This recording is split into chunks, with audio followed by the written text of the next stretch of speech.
Built originally for St. Andrews as the old course, this ground was redesigned in 2014 by Tom Fazio II Golf Design and redubbed the Fazio II Course. This is the championship course and the longer of the two in this development. It's a classic par 72 setup with 4 par 3s, 10 par 4s, and 4 par 5s. The course has 6 tee boxes ranging from 4,700 to 7,000 yards. The more conservative approach on this hole is to hit your driver short of this water right, leaving yourself 140 to 150 yards in. And if you'd like to get aggressive, the greenside trap left is a good lie. When you tee off early, you play with morning dew, and sometimes you're lucky enough to get a good read from somebody in the group ahead of you. Cross Claridge Oval and make your way to the second hole, a long par 3 with a left to right sloping green. Most players will hit long iron or a wood off the tee, so the architect has wisely left plenty of room to run the ball up. If you miss into the bunker greenside left, you'll need very soft hands to stop the ball from rolling out at least to the center of the green. The trap on the right side is below the cup and allows the player to get aggressive with their approach.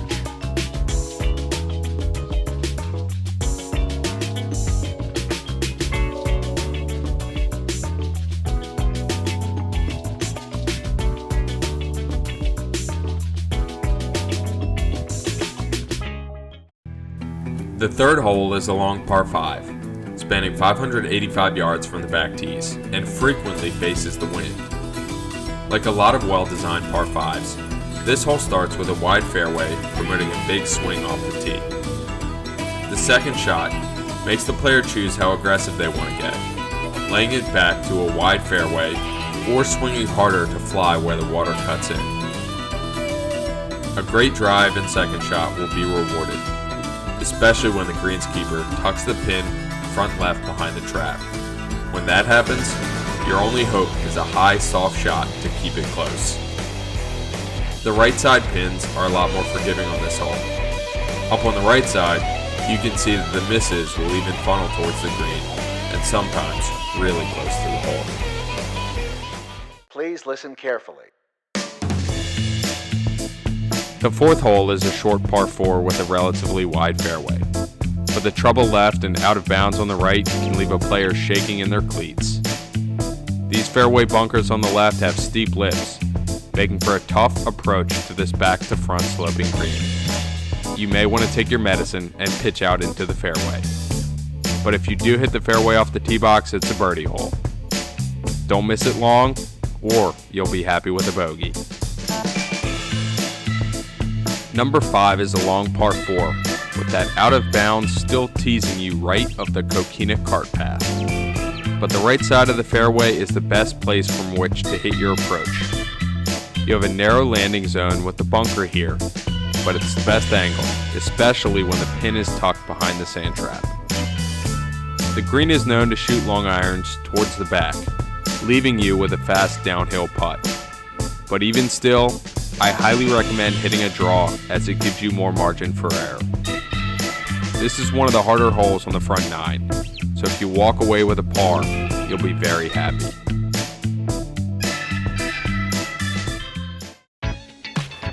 A 220-yard par 3 that's pretty much all carry into a 2-club wind, piece of cake, right? And when the pin is in the back, you're looking at 240 playing 260. Not to mention, this is probably the hardest green in the development. They can present some nasty pin placements here. If the pin is on a ridge, your lag putting must be superb. Otherwise, you may find yourself with a long putt for, well, whatever the score is going to be. Reachable par 5s are just awesome, or as the long hitters call them, standard. This one's a little tricky because a 300-yard drive brings the water into play, and a 260-yard drive makes it tough to reach. This bunker on the left is very well placed. Combined with the tree on the right, it narrows your path pretty significantly, so try and hit one 290 right down the middle. The second shot for most people suggests you play left, but the farther left you hit it, the farther your third will be. Keep your head down on this uphill approach to the large putting surface, because if you fan it right, your ball can roll down the hill, leaving a pretty tough pitch coming back up it. You've probably never seen back-to-back eagles or an albatross, but if a long hitter is playing from the gold tees, this is a hole where that's actually possible. It's about 280 from there to reach the green, so the long hitters will probably go for it. But if you're playing the appropriate tees, the perfectly placed sand trap in the middle of the fairway will haunt you, giving you a choice to play it safe or get aggressive. Left is a long approach, and right is a short one, into this elevated green surrounded by sand traps. It's a great match play hole, and it's in a great spot for it too. Have fun with this one, folks, and don't go long. Number 9 approaches the clubhouse, and it's a great par 4 that brings water into play on both shots. There's another well-positioned bunker on the left side of the fairway that's a great starting point if you're playing a power fade. And there's another fairway bunker on the right side, but start it inside of there if you're playing the draw.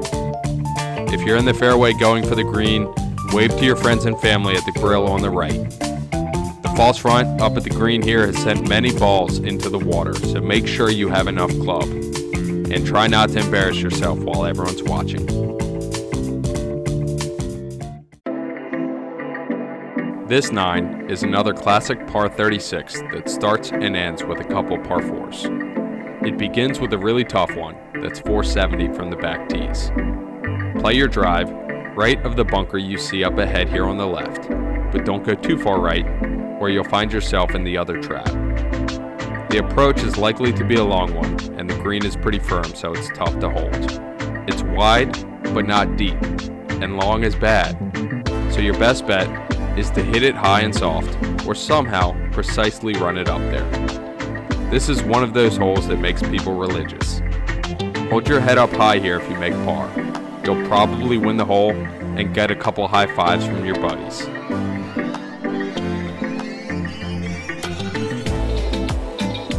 From a long par 4 to a relatively short one, this is a good opportunity to rebound from the last hole if you need to. Bomb a high draw down this fairway and find yourself with a short iron or wedge into the green. The fairway bunkers on the left here should be avoided, and left of them makes for a much more challenging approach. It's pretty much all in front of you, so no tricks to this one. Play it well with a couple good shots, a good putt, and move on to the next one.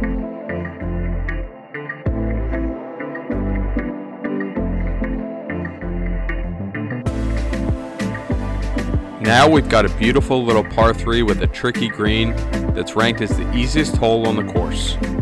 There's a ridge right in the center that bisects the putting surface, so the long putts across the two ridges can be pretty tough. The right side has a false front and a pretty small landing area, while the left side is more generous. Play whatever shot shape you want, and if the pin's left, you can even hit it deep into a backstop and watch the ball come back towards the hole. Bust out that ace cam if you're feeling good, and let's see some history. Number 13 is a par 5 that demands accurate ball striking. The tee shot may be less than driver for longer hitters, with the water coming into play on the left side. If you're going to try and hit the green in 2, you are aiming for a small sliver of fairway between sand and water hazards. The second shot for everyone else requires a 200-yard carry or great accuracy, because this water squeezes the fairway and has very little containment. Even good shots here can end up in the water. Once you get past this spot, you're looking at a tough approach with the water hugging the green, and sometimes you'll get pins that are tucked really tightly nearby. While most par 5s can be viewed as birdie holes, this one, not so much.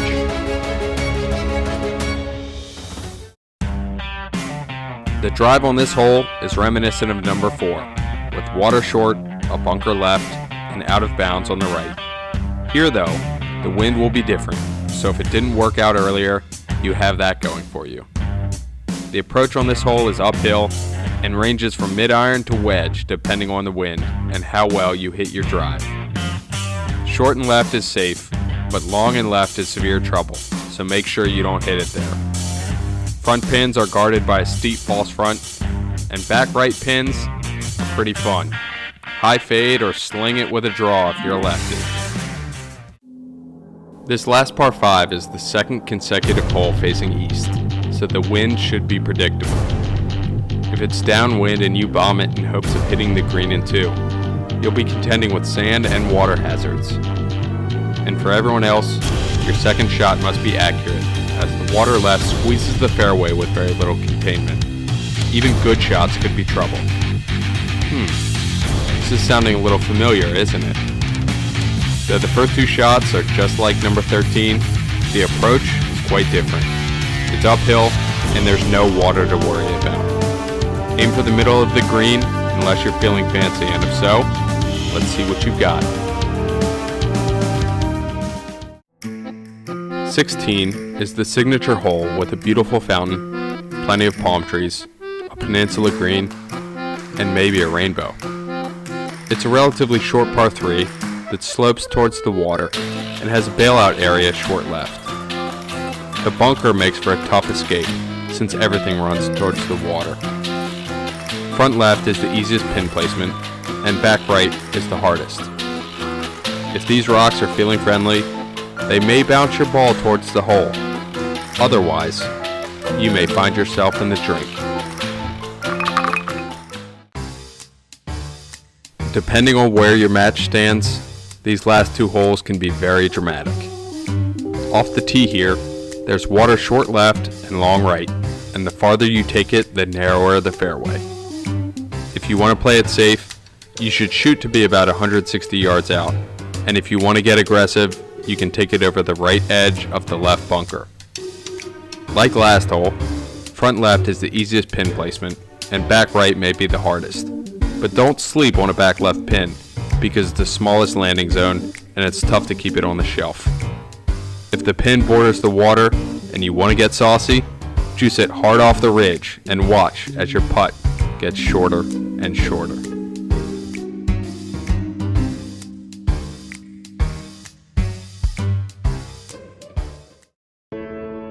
It's number 18 and you're coming home.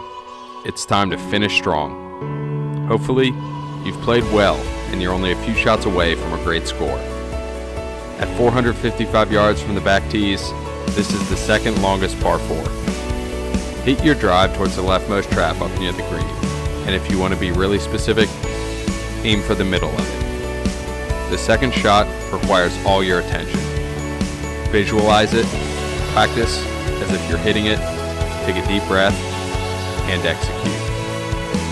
Leave it on the putting surface and give yourself a good look at birdie. Many a match have been won and lost here, and only one of those outcomes feels good.